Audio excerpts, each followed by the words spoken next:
As the excerpt from the poem suggests, initial contact and the subsequent conquest and colonization of the Americas proved disastrous for the native peoples. Overpowered by superior weapons and decimated by disease, many native populations declined, dissipated, or disappeared, or were forced to submit to new rulers and a new religion.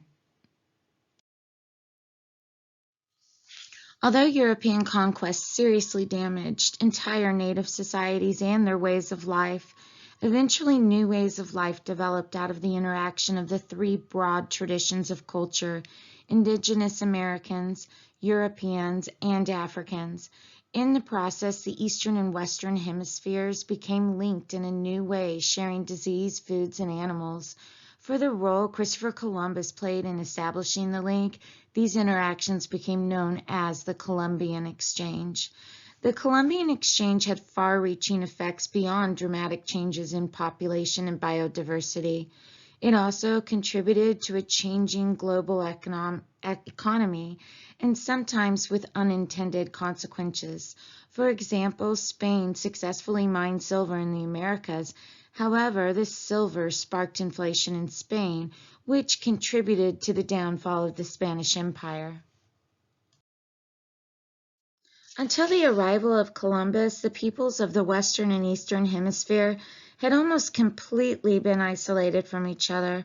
For that reason, the indigenous people of the Americas had no exposure and therefore no immunity to the germs and diseases brought by Europeans. Although European horses, gunpowder, and metal weapons helped conquer indigenous Americans, disease was responsible for the majority of deaths. Spanish soldiers called conquistadors such as Francisco Pizarro and Hernan Cortez brought smallpox with them. Smallpox pathogens are spread through the respiratory system. When Europeans, who were largely immune after a millennium of exposure in Afro-Eurasia, came face-to-face contact with indigenous populations, they infected these populations with the deadly disease. As colonists began to settle in the Americas, so did insects, rats, and other disease-carrying animals. Measles, influenza, and malaria, in addition to smallpox, also killed many native peoples of the America. The indigenous population of the Americas fell more than 50% through disease alone in less than a century. Some American lands lost up to 90% of their original populations. It was one of the greatest population disasters in human history. You can see from this chart alone the massive drop in death rates from 1510 to 1590. This is the myth I grew up with the friendly exchange between natives and Europeans.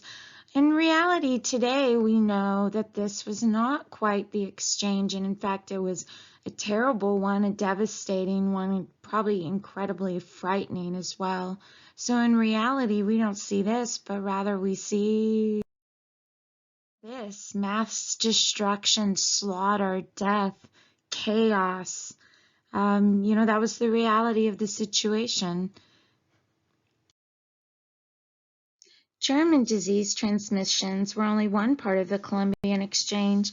Another component of the exchange was the sharing of new crops and livestock in both directions. Before the exchange began, around 1500, Mesoamerica peoples consumed very little meat. Although contemporary Mexican food sold in the United States is reliant on pork, beef, and cheese, the indigenous people of Mexico knew nothing of pigs or cows until Europeans introduced them.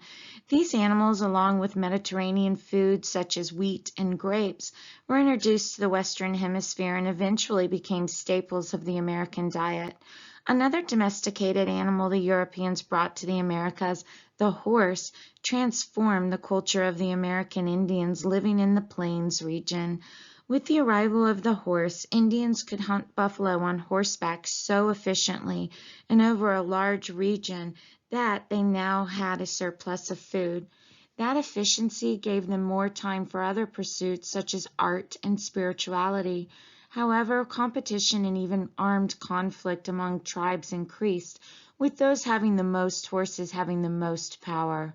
At the same time, European explorers took back Mesoamerican maize, potatoes, tomatoes, beans, peppers, and cacao to their home countries, where people started to grow them. Potatoes became so popular in Europe that they are often thought of being native to certain regions such as Ireland. The introduction of these vegetable crops caused tremendous population growth in Europe in the 16th and 17th century. Unfortunately, people themselves also became part of the exchange. The coerced arrival of enslaved Africans to the Americas brought biological and demographical changes. For example, Africans brought okra and rice with them to the Americas. Tobacco and cacao produced on American plantations with forced labor were sold to consumers in Europe, Africa, and the Middle East. Even though slave traders kidnapped millions of Americans from their homelands, populations actually grew in Africa during the 16th and 17th centuries. That population growth happened because of the nutritious foods that were introduced to the continent.